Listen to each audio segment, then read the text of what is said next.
It's your favorite subject, isn't it? Divorce. I haven't talked about divorce in a long time.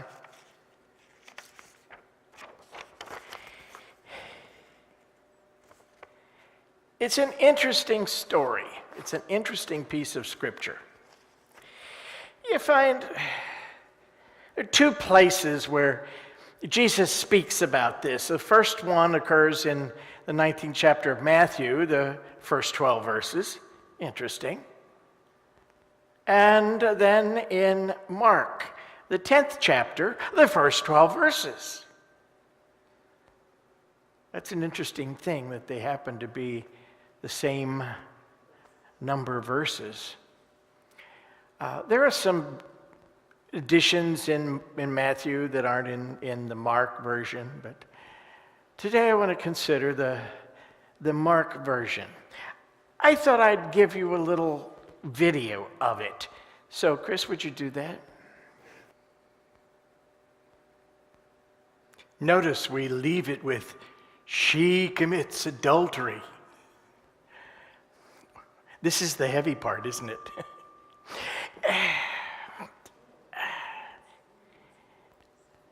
I've looked around at a lot of denominations and a lot of church stuff about divorce. And always these two passages, either Matthew or Mark, are cited. Now that's a problem. And why is it a problem? Let's look at it, sort of verse by verse. And he left there and went to the region of Judea and beyond the Jordan, and crowds gathered to him again, and again, as his custom was, he taught them. Our master teacher, right? Enlightening us. And Pharisees came up and, in order to test him, asked, is it lawful for a man to divorce his wife? Now we'll leave it right there. Is it lawful for a man to divorce his wife? Pharisees first. Charles, in the Metaphysical Bible Dictionary, he put together an interesting piece of work there. And from the Hebrew, the word Pharisee means separatist, separated. He also defines it as, in man, this collection of thoughts within us that bind us to external forms of religion, outside. Man-made ways, man-made rules, man-made laws. And one of the things that we can say about the Pharisees is they knew they were well educated in the law. They knew it all. Someone who knows it all, what can you teach them? Jesus knows he cannot teach them anything. Is it lawful for a man to divorce his wife? Well, let's look at that in Deuteronomy. Because in Deuteronomy, one of the books of Moses, Moses did apparently pen something here. When a man takes a wife and marries her, if she then finds no favor in his eyes because he has found some indecency in her, a certificate of divorce. Did Moses command or write a commandment about divorce? No. Did he permit it? Yes. Why? Well, they were going to do it anyway. He was dealing with the outer lives of people, right? And not everybody gets along forever. And in our relationships with each other. Perhaps you've grown enough in this life to see that we meet someone, they're important in our lives, and then they go one way and we go another. Because the work we were to do is done. The obligation we had from some other lifetime is handled. I've told you one of the things that got me into ministerial school was the experience of watching my friend Bill experience a plane crash and be the only survivor of 4 people in an airplane, crawl a long distance to a farmhouse. It shattered his jaw. His teeth were all crazed, like crazed china. He had to have a tracheotomy because he could not breathe through the facial injuries. Heart damage. His knee was damaged. They didn't think he'd walk again, and he was a PE teacher.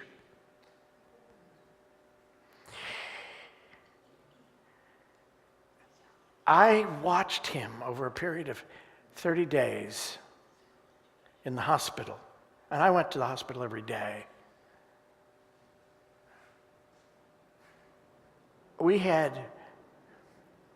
That was a thing I had to do. It was a soul thing.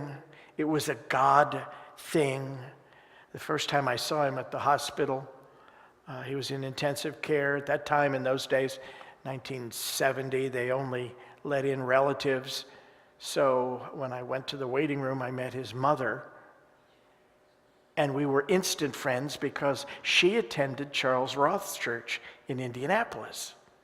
And I would occasionally go to Indianapolis to attend his church. I didn't know her then, but when we found out we were both connected to Unity, it was old home week or old family home week. So anyway, after I met her, a few minutes in there, I promptly passed out in the waiting room. Came to with his mother putting a compress on my forehead. I had found out they were looking for blood donors, and on the way, before I went upstairs to visit, I stopped at the blood bank and I gave a pint of blood. I hadn't slept well that night because I got the news about the plane crash late, and I knew I was going to go, and I wanted to go early, and I got in early, and I didn't have breakfast, and then I gave a pint of blood, and I didn't even get a glass of orange juice. My blood sugar was in the... So anyway, what she did was introduce me to the staff as his brother, and that allowed me to go into intensive care. And I went in every day. I tried twice a day. They would allow about 5 minutes twice a day. And at first they didn't think he was going to live, and then they said he was going to live, but he'll not walk again. And then I took in a robe for him, and they said, oh, he doesn't need that. I said, just keep it. Well, within 2 days, they had him up wearing the robe, and then we're starting to walk him around. And 30 days he walked out of that hospital, and I saw him a couple of times afterwards. And folks, I never saw him again. Why is that? We did what there was for us to do. So in life, this is true. And it's true of all kinds of relationships. Sometimes you come together with someone and it's lots of energy and it's wonderful, and then boom, it's gone. But it's because the work is done. So, what's the key to this story? The Pharisees are asking the question about Moses, about the law. Is it lawful for a man to divorce his wife? And Jesus asks the question of them. He answers their question with a question. What did Moses command you? They said, Moses allowed a man to write a certificate of divorce and to put her away. Fine. We'll sit right there for a moment. They're looking at it as human beings, a man and a woman in physicality. Jesus is now going to approach this from a whole different level. He's on a different dimension. So this story ends up being multidimensional. Pharisees down here in the dirt with us, human physicality. And Jesus is now going to talk spirit. Does that make sense to you? Jesus said to her, for your hardness of heart, he wrote you this commandment. Now we can just sit on this one. Hardness of heart. Unfeeling. Lack of feeling. Heart. I can feel it in my heart. What does the feminine side represent for us spiritually? Not physically, but spiritually. The feeling nature, right? Have you ever been in a situation where you so shut down, you were in the situation and it starts out to be so painful, you shut down and you don't feel anything? Ever been there? I sure have.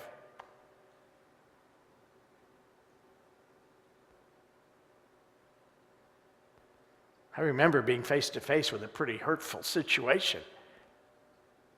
And I sat down in a chair in my house.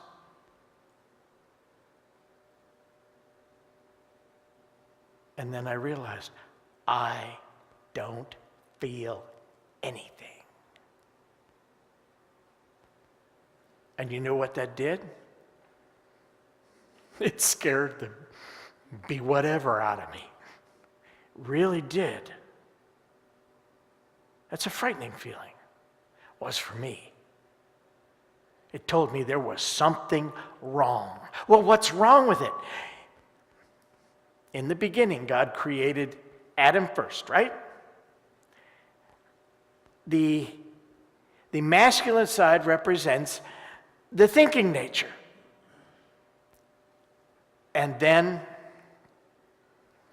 contrary to what a lot of people think, he didn't do his best work first. He said, well, that's not bad for the first try, but I know I can do better than that. So that's when he brought forth Eve. I say brought forth. It says that took a rib from Adam. That doesn't mean the feeling nature is derivative. It's subservient to the intellect or to the thinking nature. But it is thoughts moving in mind generate motion, emotion. That energy movement. And generates feeling. So the feeling comes out of the activity of thinking. God said to the two, be fruitful and multiply. Well, if you could divorce the feminine side from you, if you could divorce the feeling nature from you, how creative would you be? It takes two. How whole would you be? I've met people, and I'm sure you have too, who are so shut down in feeling that they're pure intellect. Folks, it's like a zombie life. Because it's not whole. It's not complete.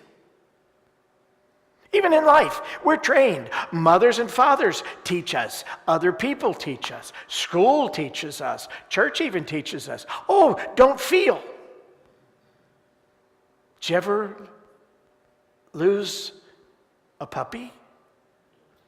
Or a beloved dog or some pet? Oh, well, Billy, he ran away.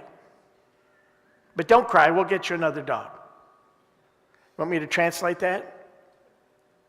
Billy, he's probably run over someplace and dead. They don't tell you that. But that's all right. Don't feel. Don't feel what you're feeling, and just cancel all that out and we'll get you another dog because you'll get over it. Excuse me? Those feelings are energy. How do they get out of you? They have to be discharged. We discharge them by feeling them. You know what happens when we divorce and we don't feel? We carry a load of energy down inside that it takes constant energy to keep down, to not feel. Does it go away? No.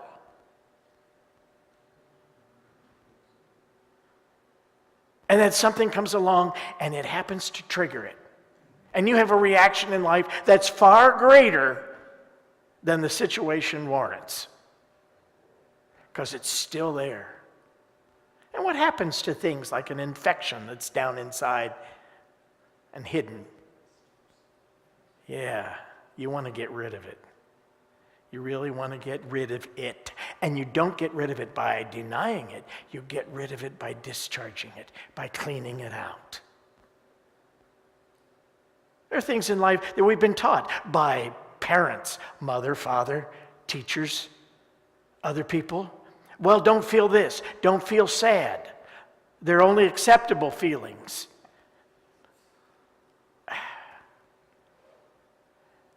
It was not until probably the 70s and 80s that we finally learned that if you suppress one kind of feeling, I don't want to feel that because it makes me feel bad, makes me sad. If you suppress that, your ability to feel joy and happiness is suppressed an equal amount. In other words, to suppress one feeling, you suppress the ability to feel any of it. You go flat. You can only feel joy to the same level that you allow yourself to feel sorrow.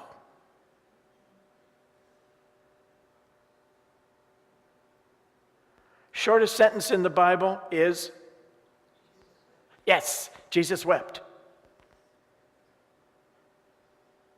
Wow, it doesn't say. Jesus, for a moment, thought he was going to cry, but he suppressed that and changed his whole attitude and got happy about it and ignored it. Doesn't say that at all. Jesus walked past a fig tree and he was hungry and it didn't have figs on it. What did he do? He went to the temple and he was upset with the money changers and the merchandisers that were going on, the things that were inappropriate in the holy place. And what did he do? He lost his temper, did he not? We like to think it was righteous indignation. He was a feeling person. He was not divorced from his feelings. Now, in his time period, in that period with the Hebrew people, the idea of divorce, it just has all kinds of implications in their culture. The practice of a man leaving his parents' home to live with his wife, that's in verse 5. But Jesus said, for your hardness of heart, he wrote you this commandment. And that is about being able to divorce, to separate, to as Joseph was going to do with Mary, put her away privily. Done with that, okay. She's hurt my feelings. With the Holy Spirit, can you imagine? Put her away privily.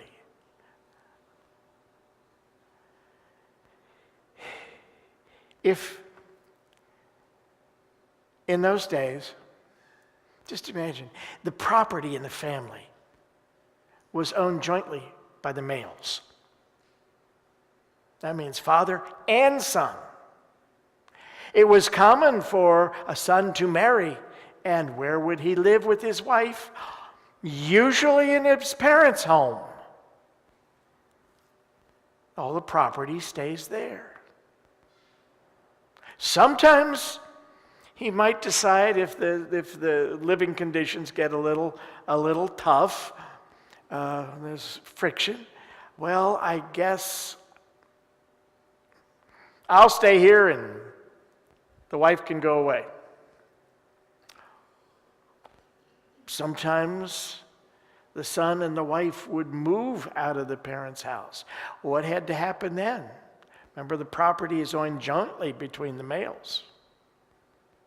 That's how the prodigal son could request his inheritance ahead of time when dad was still alive and the older son was still at home.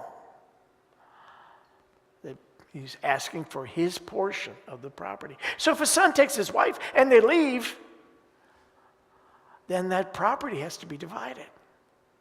He gets his share, which takes it away from the family. A share of the money, a share of the food, the goods, share of the animals. It sure changes the whole dynamic, doesn't it? Better not to divorce in that situation, under that kind of system. But from the beginning of creation, God made them male and female. There's your big clue. Pharisees are talking about a man, physical, and a woman, physical. Jesus is responding, God made them when? In the beginning. Were there human beings in physicality in the beginning? No. They were ideas in divine mind. And those ideas were the two aspects of consciousness, thinking and feeling. They were not out in physicality. So here, Jesus is on another level, multidimensional story. They're talking down here, and he's speaking about up here. He's speaking about truth. They're talking about life in relative terms. For this reason, a man shall leave his father and mother and be joined to his wife. I want to speak about this.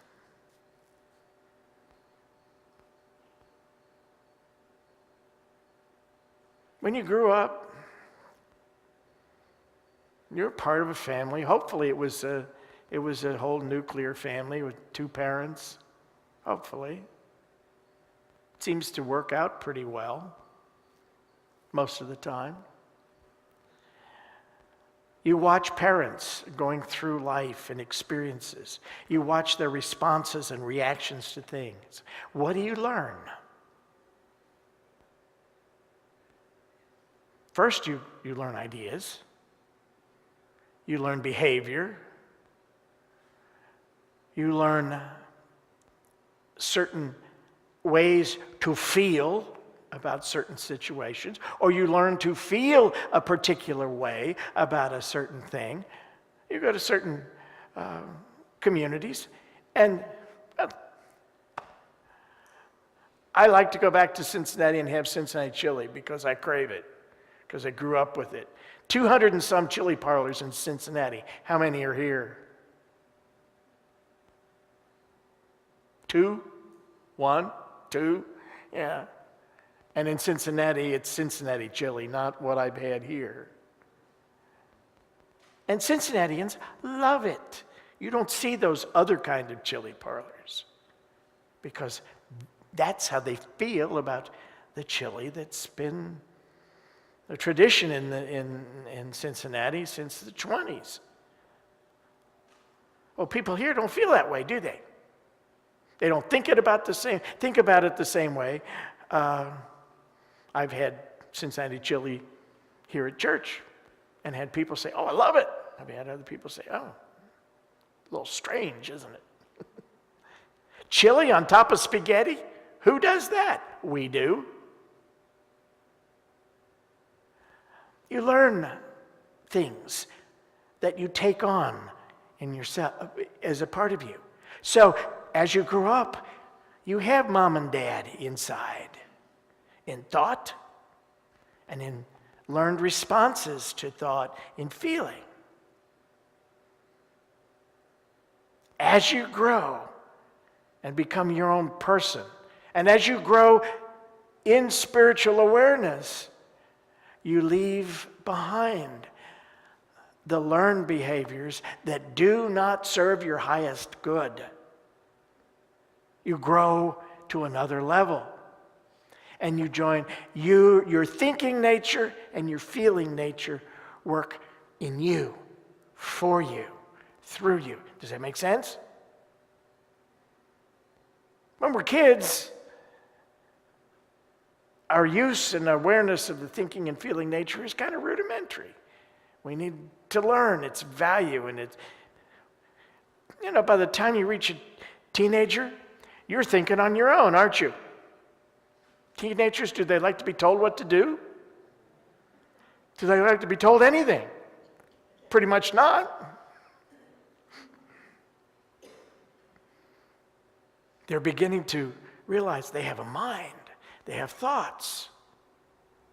And then, of course, those early feelings make you a little crazy during the high school years and into college, getting used to being a whole spiritual being.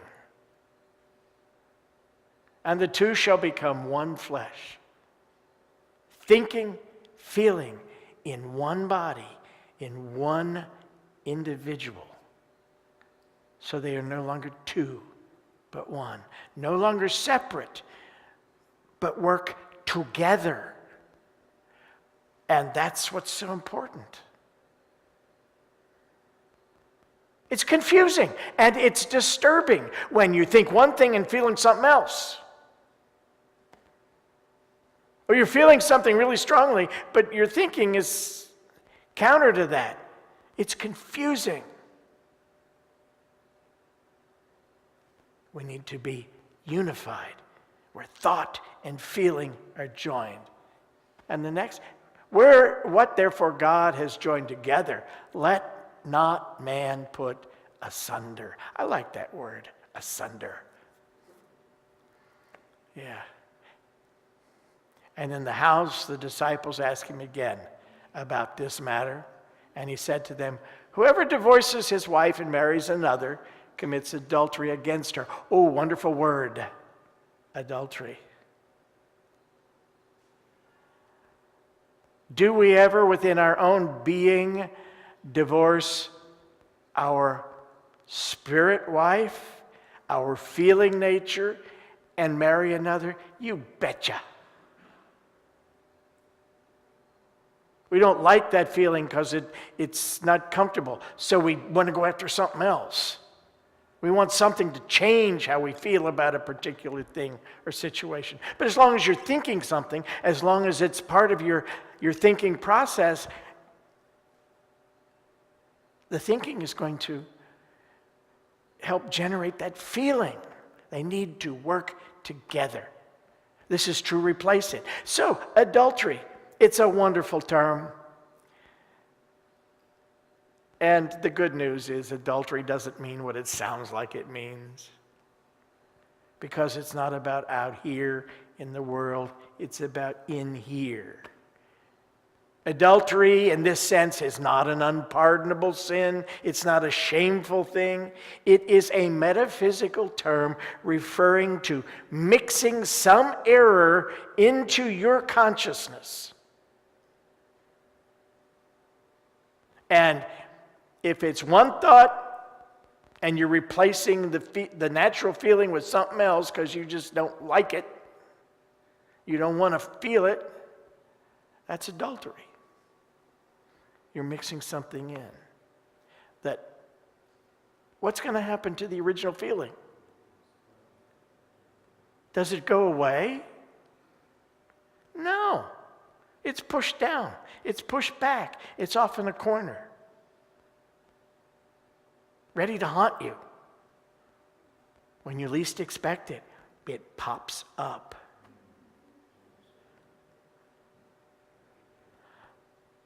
Continue. And if she divorces her husband and marries another, she commits adultery. Again, the other way. I feel something, well, I need to conform my thinking to my feeling. Throw the thinking out because I want to feel what I feel. Same way. It's just looking at it from both sides. He says,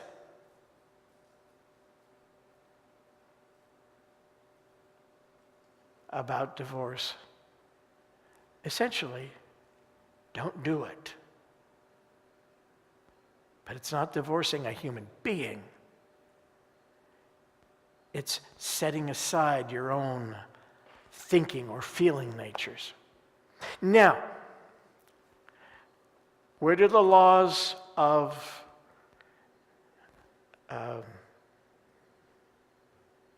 divorce, marriage customs, where do they come from? Are they from God or are they from man? Yeah. A lot of it was about where the property was going to go. And when you get a license to marry, do you go to the church to get that? No. You go to the secular government to get that, don't you? It's recorded by the secular government. If you're going to do that thing called divorce, who do you have to go to? Court with the secular government. Oh, well, they call it in church, it's one of the sacraments, marriage, yeah. But it's instituted with all these rules and regulations by man, with all kinds of laws about inheritance and property.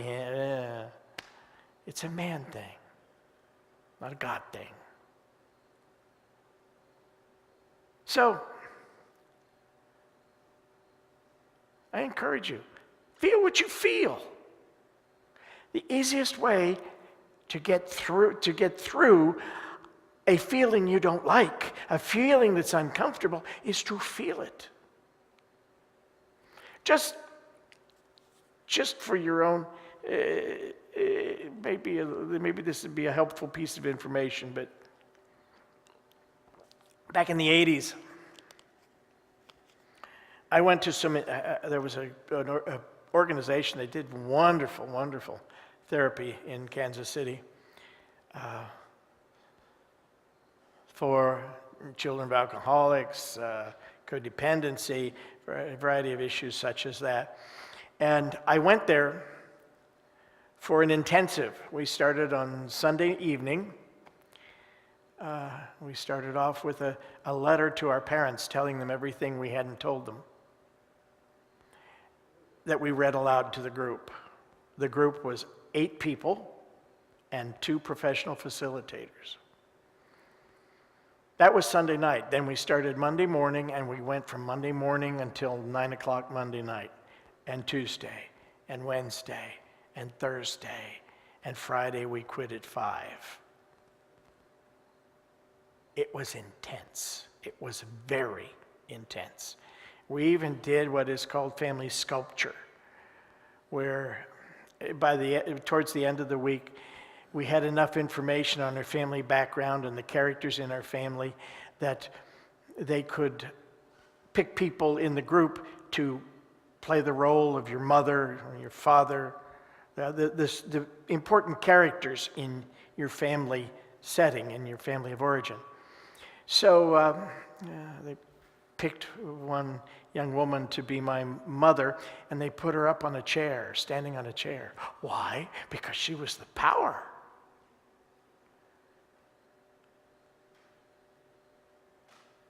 That family sculpture for me went on for an hour and a half. And it was like that. And at the end, I remember I was on the floor, on my knees, tears streaming down my face, and I was saying very loudly, because of you, there's no love in my life. That was an intense week. And then I did group for several months after that. And I will tell you, I've said to other people, in the month that followed, I cried 100 hours. I'd be walking through here and I'd just start to cry because stuff was coming up. Feelings were coming up. And I'd learned enough not to. So I let the tears come. I'd be watching television and stuff would, and I'd let it come out. And finally, the tank was empty. The battery was discharged. All that stored energy was gone. I no longer kept trying to divorce myself from the stored feelings of my life. Jesus was pretty wise. Your thinking and your feeling are one. They are important, and they are important to you and to the creative spirit within you.